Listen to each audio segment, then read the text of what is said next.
শুনবে, কোরআন অনুযায়ী আমল করবে, আমি আল্লাহ তাদেরকেও হেফাজত করব। আল্লাহু আকবার।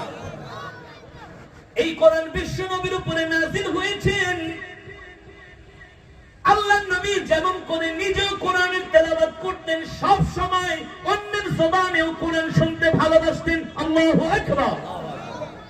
কথাটা বোঝার চেষ্টা করবেন। আল্লাহর নবী নিজেও তেলাওয়াত করতেন, অন্যের জবানেও তেলাওয়াত শুনতে ভালোবাসতেন। সুবহানাল্লাহ। সুবহানাল্লাহ। রাসূলের হাদিস বলবো রাসূলের একজন প্রিয় সাহাবী ছিলেন কোরআনের কারি। কিসের কারি? কোরআনের কারি। আজকে তো কপাল পোড়া মুসলমানরা শুধু নায়িকা গায়িকার পিছনে দৌড়ায়। বাংলাদেশের সর্বোচ্চ পর্যায় থেকে শুরু করে একেবারে সুইপারের বাচ্চাটাও নায়িকা গায়িকার পিছনে দৌড়ায়। করতেছেন?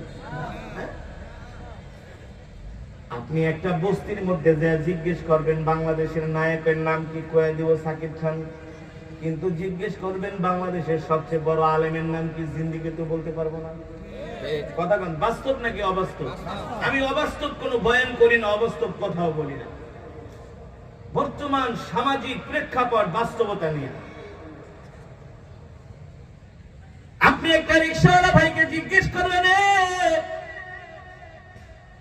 বাংলাদেশের সবচেয়ে বড় ক্রিকেটারের নাম কি, বলে দিতে পারবো।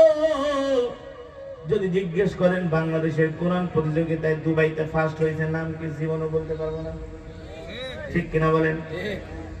স্টার জলসা জি বাংলার নায়ক নায়িকাদের নাম জানে, কিন্তু আলেমদের নাম জানে না।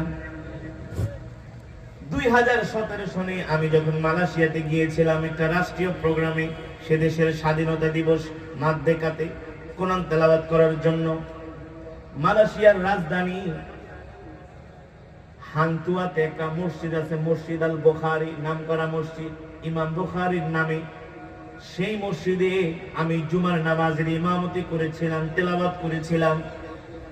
ওই মসজিদের যিনি খতিব, অনেক বড় বুজুর্গ আল্লাহওয়ালা, নামাজের পরে সে আমাকে দুঃখ করে বলতেছে, শায়েখ, বাংলাদেশ থেকে লক্ষ লক্ষ পর্যটক আসে মালয়েশিয়া ঘোরার জন্য। মালয়েশিয়ার কেএলসিসি দেখে, ছবি তোলে, মালয়েশিয়ার কত দৃষ্টিনন্দন জায়গায় যায়।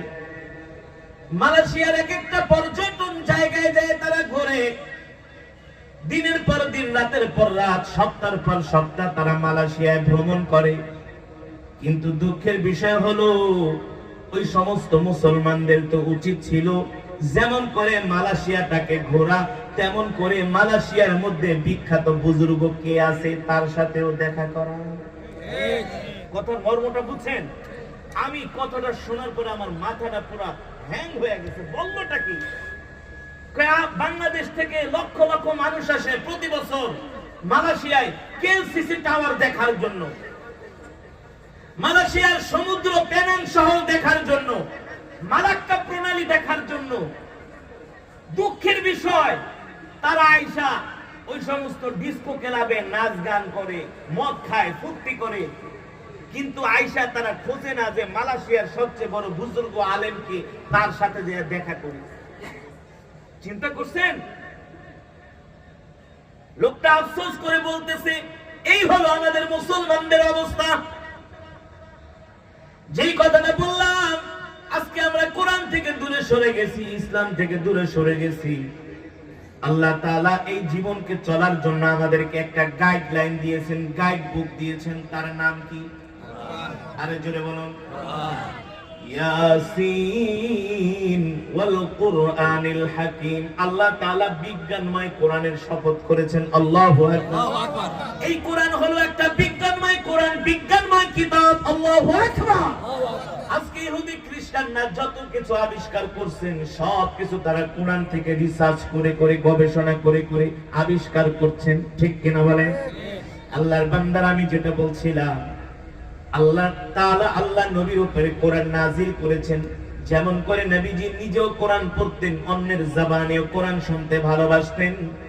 আল্লাহ নবীর একজন প্রিয় পছন্দের কারি ছিলেন, তার নাম হলো সাহাবী আবু মুসা আশআরী।